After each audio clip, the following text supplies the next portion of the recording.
Another thing to take into account is the bond. Depending on where you are, what type of lease, how desperate the landlord is for a new tenant, the bond could vary from 1 month to 2 months up to 6 months plus.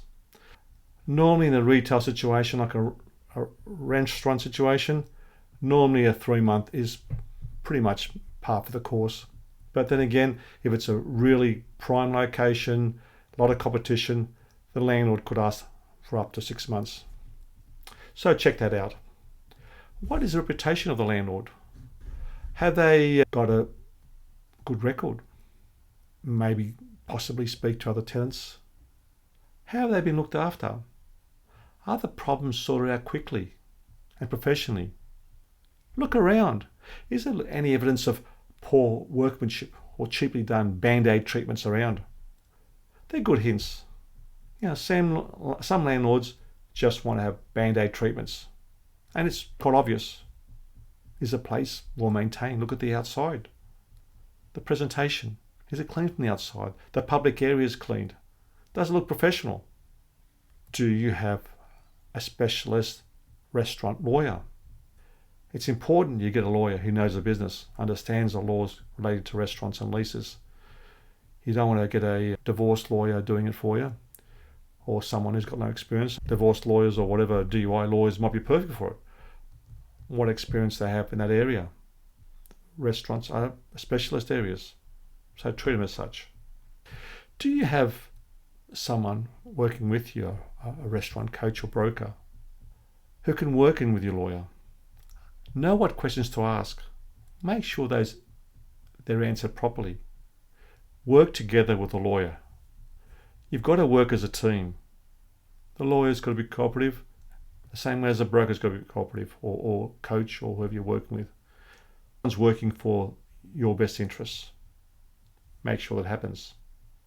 If it is a shopping centre, are you protected from a landlord planning a similar business next to you? It's a bit of a coincidence you see in shopping centres, how you see successful takeaway or restaurant or coffee shop, and a new one opens next door or across the other side or nearby. What protection have you got? Is it written in your lease? Is the landlord protecting you from someone grabbing all your clients, customers? Is there a refurbishment clause in it? Have you allowed this in the budget? Most, especially shopping centre leases or large shopping areas, do require refurbishment every 3 to 5 years, where it might be, usually at the option period of your lease. It could cost a lot of money.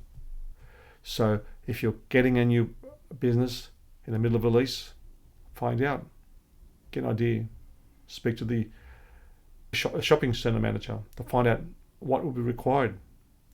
It could become very expensive, so check it out. What are the laws covering the agreement? How will possible disputes be handled? Unfortunately, disputes happen often with leases and landlords relationship situations. Is there any clauses in the lease about disputes, things not being done? Maybe there's outstanding orders. Have you written in? Maybe if there's something important like a roof leak or a broken window or some sort of item in the public areas which needs repairs, which is very important for maintaining the maintenance in your place. So you don't want your staining onto your new paintwork, etc.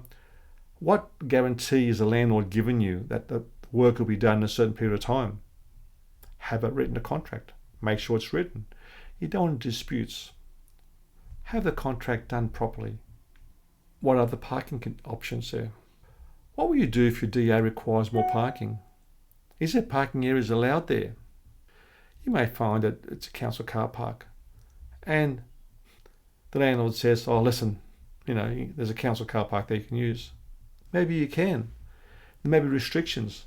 Maybe if you decide to change the use of the restaurant to something else to cater for functions, which brings more people into the area, you may be required to have more parking, or you may have to pay extra.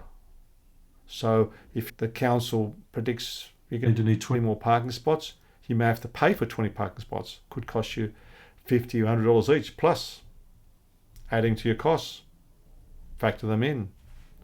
You don't want a situation where you don't know in the future. Another one which never gets done very often is that maybe you're very optimistic, which you should be. Is there an option there to purchase down the track? Maybe it's worth discussing. You may not be able to afford it now, but you may be successful. Hopefully you are.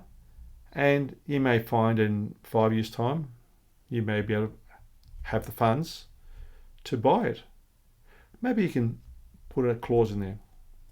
Even better, maybe negotiate a price then, which stands for 2, 3, 4, 5 years.